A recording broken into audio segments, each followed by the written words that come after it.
bringing you guys another PGA DFS video, this time for our top 3 fades and sleeper picks for this week's CJ Cup. We're going to cover some of the guys being a little bit overhyped going into this week, my fades, as well as some of the golfers I think are being completely overlooked, my sleeper picks. The goal is to help you guys avoid some of the chalky plays this week that I don't think are going to come through in terms of finishing position, as well as some of the players that are going to come through and people aren't talking about them, my sleeper picks. So on top of the regular content that we already have posted here on the channel, those include my core plays, my value picks, also my course breakdown. We're going to have a live stream tonight, that is on Wednesday at 6:30 p.m. Eastern time.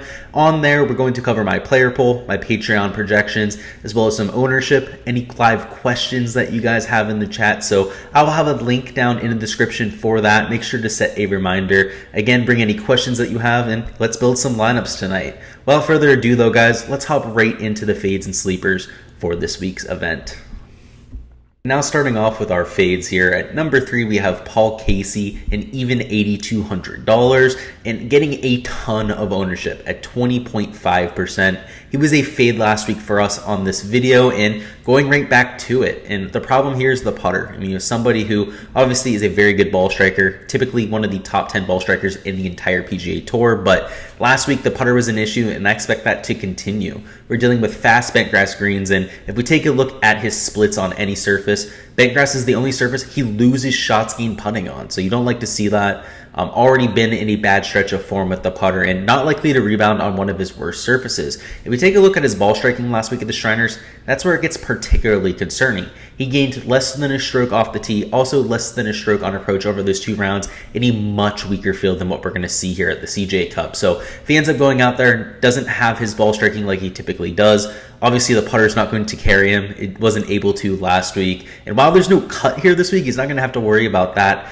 I really question his ability to go, maybe get to a 22-25 under par score that I expect to go out and win this thing. So at over 20% ownership, you could argue that anyone would be a fade at this type of level, especially somebody with these type of putting issues.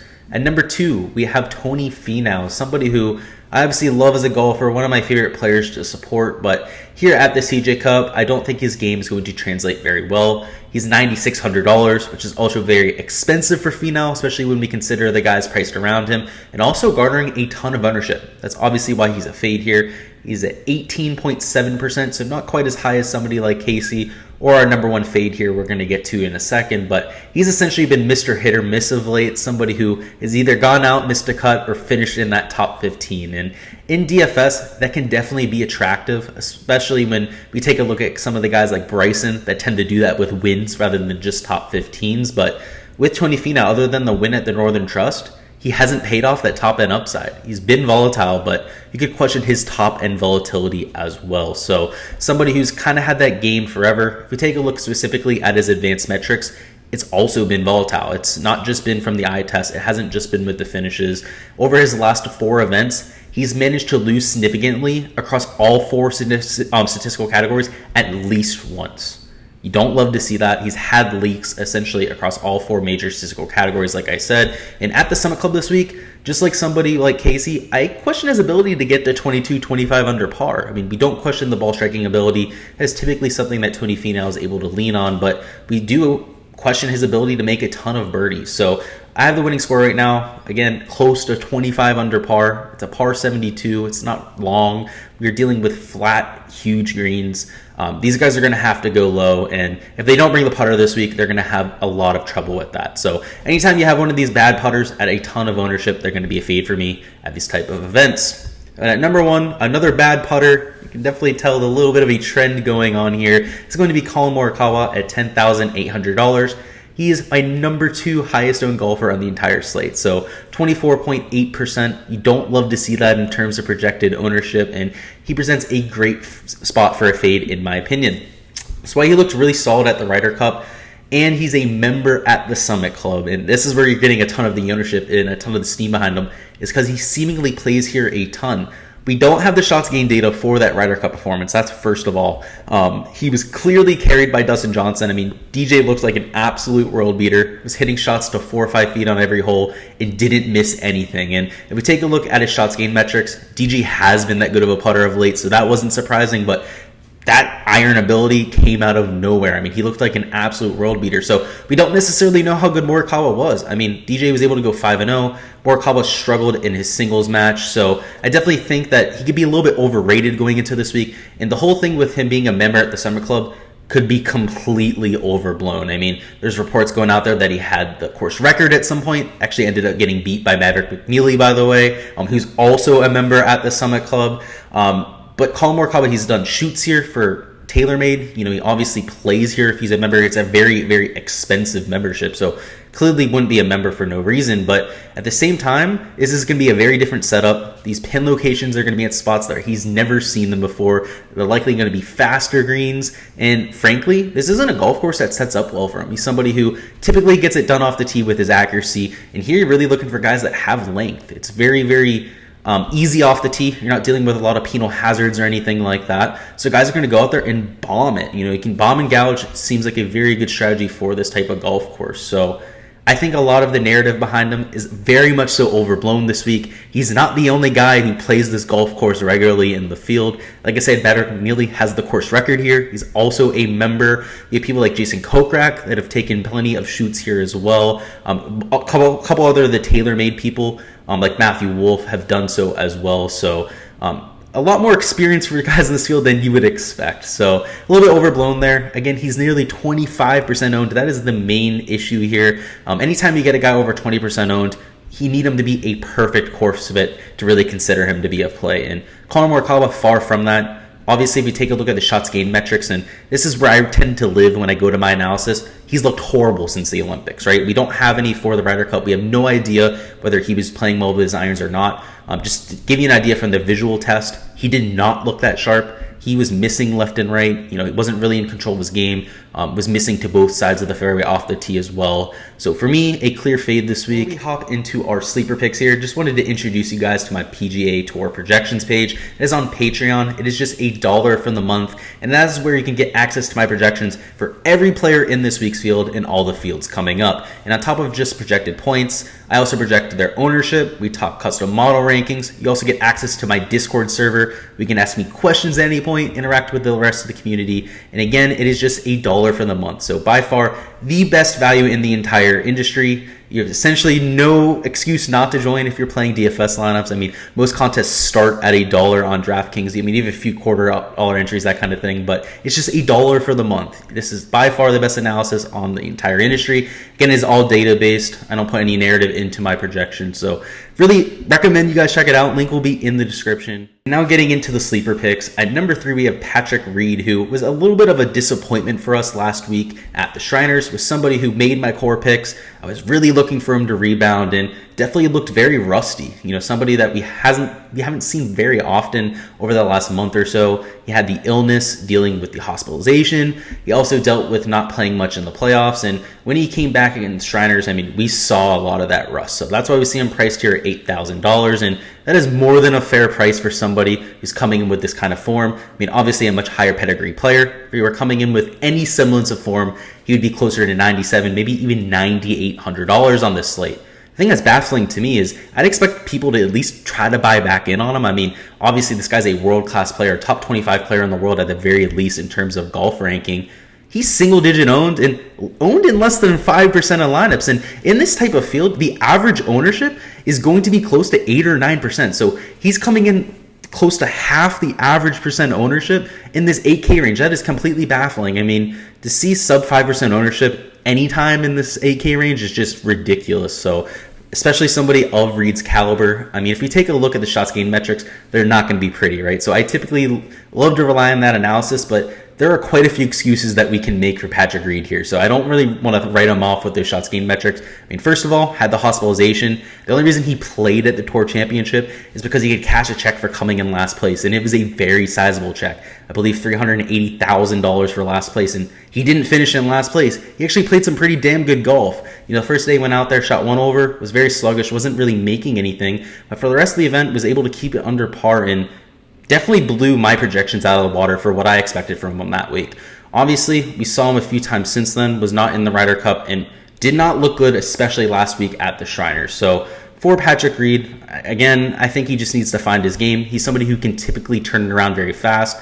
In terms of the advanced metrics, he's been losing across the board from tee to green. He's lost off the tee, he's lost on approach. Hell, he's even lost around the green, which is not something we say very often about Patrick Reed, but he's still made cuts, and he's still finished in the top 25 a few times. A lot of that's been due to the putting, obviously a world-class putter. And if he brings any semblance of an approach play or any semblance of an off-the-tee game this week, I expect huge things from him. Again, this is a golf course where there's a ton of room off the tee. He's not necessarily going to have to worry about hitting it into hazards. And with his approach play, these are some of the biggest, flattest greens on tour. So he's definitely going to be able to rely on that short game. He's somebody who's going to make a ton of putts. Bentgrass is his second best surface on tour, just behind POA. So again, I expect huge things from Patrick Reed, and you don't need to put many lives into him to get leverage, right? He's just 4.9% owned.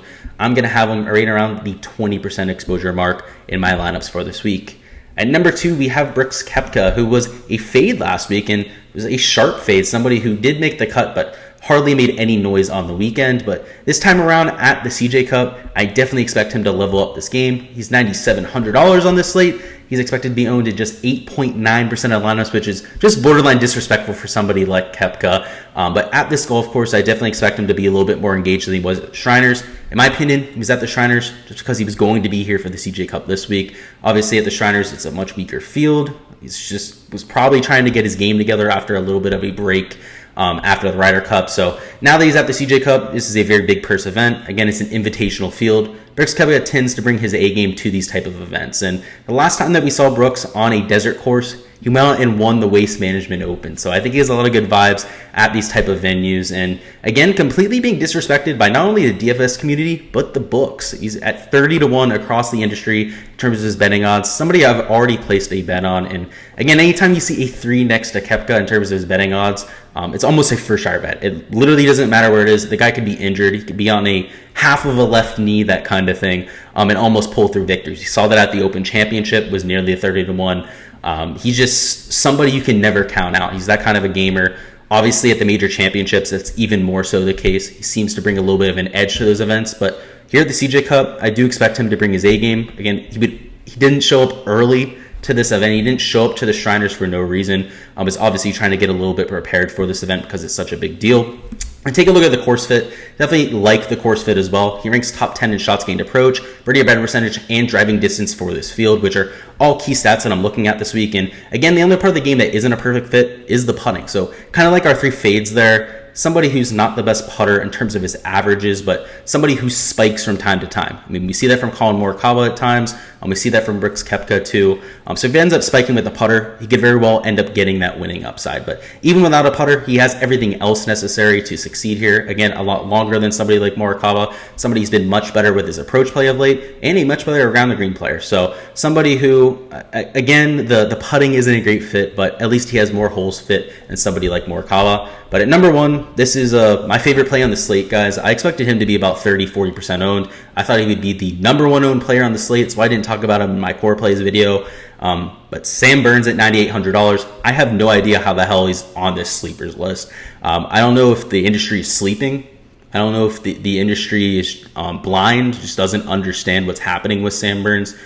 This kid's a top 10 player in the world. Not only a top 10 player in the world, somebody who I think reaches that mark in terms of the official World Golf rankings by the end of this year. And I mean by the end of the season, right? Not the end of the actual 2021 year, but at the end of the season, he is somebody I see as a top 10 player in the world. He is just the type of game that's unbeatable. He's a world beater type of game, somebody who gains a ton of strokes off the tee, one of the longer players on tour, but also one of the more accurate drivers of the golf ball. Somebody who, right now, his shots gained off the tee numbers rival Rory McIlroy's. And again, we consider Rory McIlroy to be one of the best drivers of all time. That is old news. That was true about 10, 15 years ago. Now you have people lapping him in terms of shots gained off the tee. And I expect Burns to start doing that over the next year as he improves more and more. But it's not just that. It's not just off the tee play that makes him special. He's obviously very good with his approach play. He's a top 20 player on tour in terms of his approach play.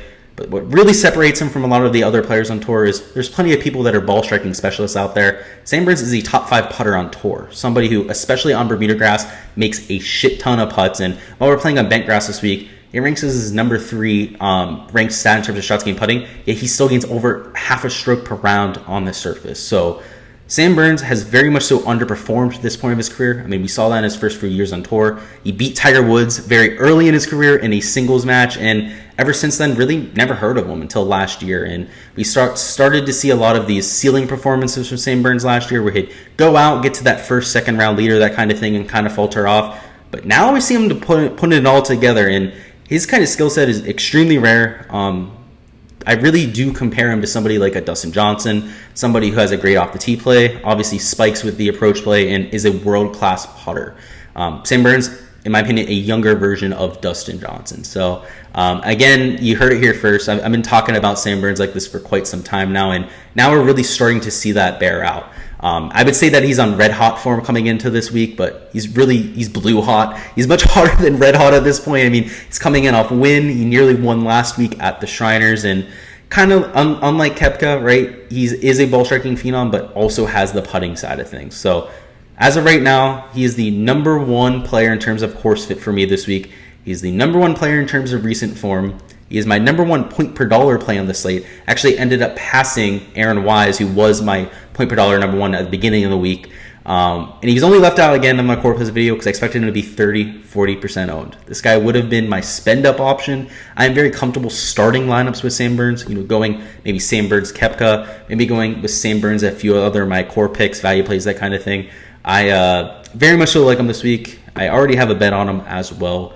And he's my favorite play on the slate again. All I've got for this week's fades and sleeper picks. Go ahead and let me know down in the comments who you've got as your biggest fade this week. I mean, obviously for me, not really a big fan of Collin Morikawa. Don't like the shots gained metrics. Also think a lot of that narrative is overblown, but would love to hear what you guys think so we can get some debate going down in the comments. As always, guys, I really appreciate the viewership a ton. If you guys haven't already liked the video, if you haven't already subscribed to the channel as well, highly recommend that you guys do so, especially subscribing. If you guys do so, you won't miss any of the content I post in the future. I post tons of golf content.